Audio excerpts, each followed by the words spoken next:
The following is a Hoop Ball presentation.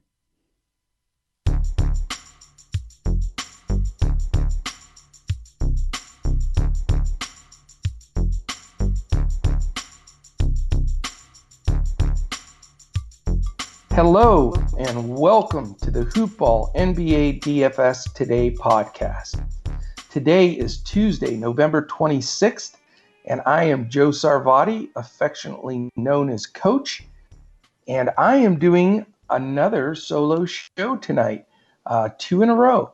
So this one is going to be so much different than yesterday's. Yesterday, I do not know the final count on how long it went, but it was 11 games, and I went on a bit of a coaching tirade there of DFS. So I hope everybody enjoyed that and took something out of it. But today is going to be the absolute antithesis of yesterday. It's 2 games, and they're pretty cut and dry. So this is going to be probably my fastest podcast in the history of the world, and probably will last for a long time, because generally I am not that quick on getting these pods in.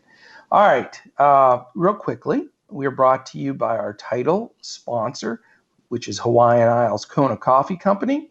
We thank them for putting all of the DFS coffee into our cups for our entire team. I know we have Andrew and Mike and myself drink it every day, and I think we have Miles has now ordered some. So we're all walking the walk and talking the talk, and it is Hawaiian Isles Kona Coffee Company. You can look them up online, or like we do, just get on there on Amazon. Boom, it's there the next day. You're good to go. So we appreciate their sponsorship. Also, when you listen to us each day, you can dial us up wherever podcasts are found. We are on Google Play, Stitcher, Podbean, iTunes, iHeart, Spotify, YouTube, everywhere podcasts are found.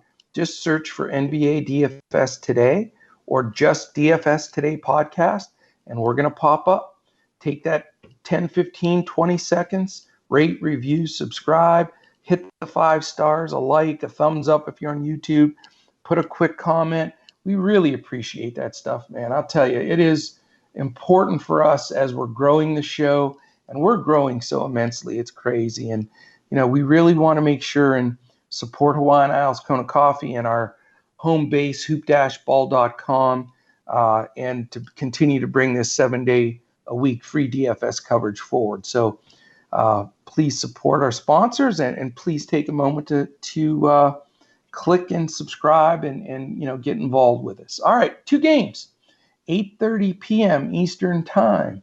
National TV game on NBA TV, the LA Clippers at the Dallas Mavericks. What an awesome game. We all know what Luka's been doing. Luka has been absolutely crazy good. I will not be playing Luka on this night, though, not against the Clippers. When you're talking about the fact they can throw a combination of Paul George, Patrick Beverley, and Kawhi Leonard in the mix to defend him, man, I got a feeling, knowing how Doc coaches, he's going to make somebody else beat the Clippers, and it's not going to be Luka. He's going to run doubles at him. He's going to create all kinds of havoc, try to keep the ball out of his hands. And, for that reason, I'm going to play a couple of Mavericks here that I normally don't play. And it's not going to be Porzingis, believe it or not, because of the cost. I think that they'll put one of the other guys on him, whether it be George or even if they bang McGee and Howard on him to get physical with him. I think there's some ancillary guys that have been playing good basketball that I'm not going to be afraid to dial up while they're hot. And that's Dorian Finney-Smith and Tim Hardaway Jr. They're both cheap. They make the rest of this slate fit for me. I think it's a home game where it's going to be really competitive, and I think they're both going to get 30 minutes, somewhere in that neighborhood. Hardaway even eclipsed that in the past. And then, the third guy I like that I think will play some minutes is Jalen Brunson, but I'm not going to recommend him just because he may be in the rotation when Beverly's back in And yeah, I just don't like anybody against Beverly. It's just that simple. So I know it's weird. It's a weird recommendation, especially being a Mavs guy, but I'm going to probably go with the secondary pieces of Finney-Smith um, and definitely Hardaway, and not with Porzingis and specifically Luka. I just think that it's going to be a tough matchup for Luka. On the other side of the ball, I'm going to spend my money. I think this is a game where I may go against all logic and may try to get Kawhi and Paul George in my lineup. On this 4-game slate, make those two guys my main guys. And here's the reason. I think that this is going to be, a pretty stoked up game. They're going to play, I think Doc's going to play those guys the minutes that are needed. They blew out the last team again, so they didn't have to play real tough fourth quarter minutes. And I think they're going to come in to a Dallas team that, really hasn't played good defense, to be honest with you. They've been very shaky recently. They're all the way down to 19th in pace, in defensive efficiency, and they don't have really good matchups for those guys on the wings. Part of the reason I'm playing Finney-Smith is he's going to have to play big minutes to guard one of those guys, probably Kawhi. But, I think that Dallas may give up a big chunk of points. I wouldn't be surprised if the Clippers put 120, 125 on the board here.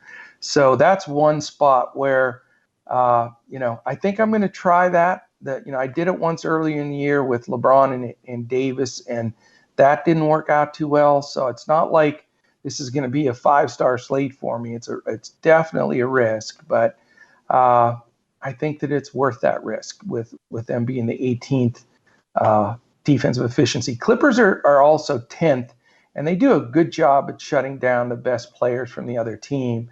Again, that's why I'm not, I'll be rooting for the Mavs and Luka and Porzingis to do well, even though my DFS is going to be opposite that. So from the pace standpoint, we've got Dallas is down to 22nd, and the Clippers are 12th. So it's not going to be as much of it, not being a super fast pace.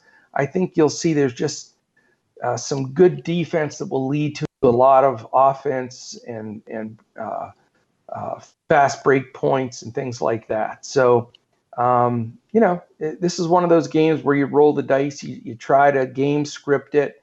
A lot of people think this will be more of a grind out game. And I think they're going to get up and down a little bit. And I think that Doc's going to put so much pressure on Luka that other guys are going to have to rise up and play well. And, Porzingis could be one of those guys, but, he's going to have to get hot. I mean, he can definitely shoot over people from three. And this is going to be a challenging game for the Mavericks for sure. But it's a good litmus test to see how good they really are. I mean, to have to play the Clippers, Dallas is 11-5, the Clippers are 12-5. So major statement game for Dallas. I'm extremely excited to watch it, but I'm actually playing Clippers, so go figure. But, don't play DFS with your heart. Play it with your brain. You cannot let it affect you. I'm telling you, I went through my tirade yesterday. I won't do it again today, but don't let the game time or if it's on national TV or if it's your favorite team, if you let those things affect your picks, you're going to lose in the long run for sure. Guaranteed. You got to play the right plays in the right mix with the right coach and the right pace and the right defense. Put those pieces together and you're golden. Okay, only other game on the slate, 9 p.m., Washington Wizards at Denver Nuggets. What a lousy game. Pace-wise, you've got Washington 5th because they don't play any defense. They just run down to the other end. It's like when you're in a pickup game at the Y. You play a little show defense and then you take off and go the other way and ready to shoot it up and score. That's sort of what Washington does, and it's pretty pathetic. But, interesting. The tough part is on the other side, Denver's 29th. We know they slow it down. We know they grind it out. We know that they'll give it to the big oofus out there. the Joker, and he'll stand there and take a couple dribbles and, look at the other side and wait for somebody to cut back door, fake that one, wait for the other guy to cut, and then he'll give like a behind the back pass to the third option cutter going to the basket, and they score, 18, 20, 22 seconds into shot clock. So, not the most fun games to watch. I can tell you, though, I made the mistake yesterday, and I'll just admit it, or I'm sorry, on Sunday, of playing Jokic. And it's the first time I played him, but the eye test still says I know he made all the highlights because he had some beautiful no-look touch pass to a guy cutting for a dunk. Wonderful, but the dude's still not running well. He's not in shape. He looks like me running out there. He's jiggling and jangling, man. It's not pretty. It's not a pretty sight. And for an NBA pro center that was first team All NBA, he had 24 fantasy points as the second highest price guy on the slate on Sunday. So I am so done with him. It's not even funny. Yes, they're playing Washington, but Washington sucks. They're going to blow out Washington. Washington can't hang with them. And Jokic isn't going to play enough to be in play for me. The guy that I like is the streak shooter, Jamal Murray. He's been on fire the last couple of games, and he gets in 3-4 game stretches where he just can't miss. I swear he could shut his eyes, shoot the ball, and it's going to go in. So he's going to be my top play for sure on that side of the ball. I'm not going to be able to afford to go up to Beal. Beal's always in play because Beal's a player. But obviously with Kawhi and Paul George eating all my money, I'm not going to be able to go up to him. So I'll have a few Mavericks mid-level guys. I'll have Murray, who's mid-level pricing. And then I'm going to try to use a couple of these ancillary pieces for Washington just because they do play at a fast pace and they are at times able to put some numbers up. And you've got a couple of reasonable options here. And I wouldn't play more than one of these guys, trust me, because Denver plays slow and it's at Denver. But, look at just, for fun, look at Isaiah Thomas. There's a narrative there because he was at Denver and, they didn't really give him a chance and he wasn't healthy and all that. But he has a little more incentive here.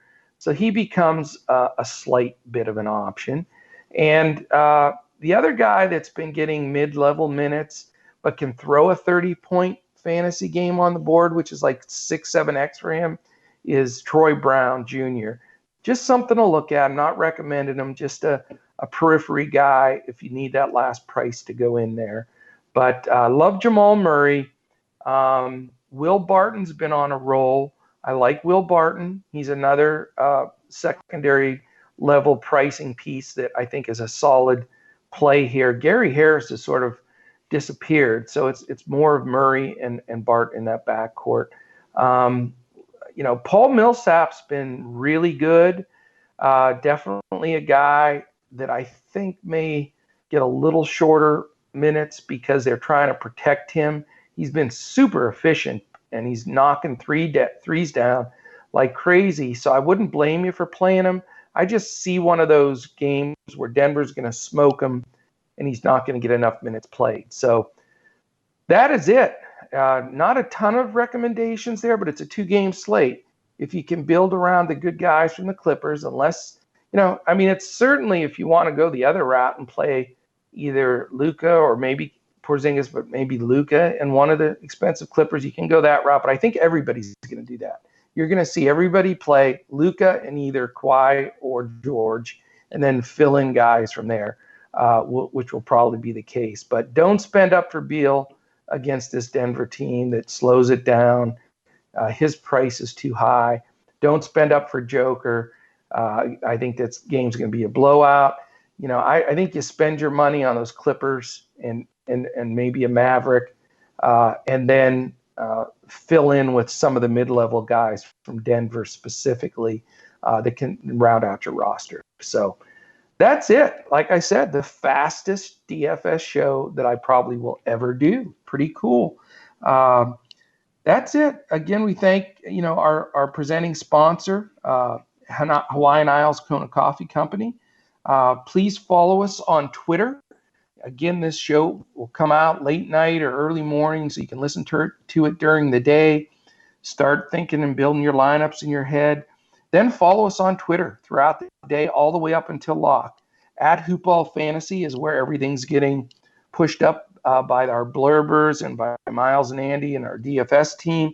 And then I'm at Joe Sarvadi, JoeSarvadi. And we have at Mike Apotria, MikeApotria. Andrew is at Language Olympic. And Miles is at Miles6565. We're all posting and tweeting stuff all throughout the day, so definitely catch that. Also go to hoop-ball.com, click on forums, click on the DFS thread, and you'll have real-time updates, like I say, from Miles and Andy and our team. I'm jumping in there sometimes as well, and we're posting stuff as we go so that you can be up to date, up to speed all the way up until lock. So that is it. Enjoy your DFS this evening and enjoy the two game slate. Tune in to the team tomorrow night or first thing in the morning, whenever it comes out. Wednesday's slate is 3, 6, 9, 12, 14 games. So the Tuesday night crew is going to have their hands full with the biggest slate of the year. I believe it is definitely the biggest. So everybody but two teams plays in that slate. So that is going to be an important show. And that's one you want to join us for sure. So it will be an exciting one. And then Thursday on Thanksgiving, there's no NBA. So prepare your week appropriately. All right. Thank you, everybody. Thank you for joining us on Hoopball NBA DFS today. For my man, Mike Apotria, for Andrew, for Miles, I am Coach. We will catch you again tomorrow when we look to break down a big 14-game slate and we look to crush it again. Let's make some money on this 2-game, roll it into tomorrow's 14, and crush it on DFS. Thanks. Have a good one.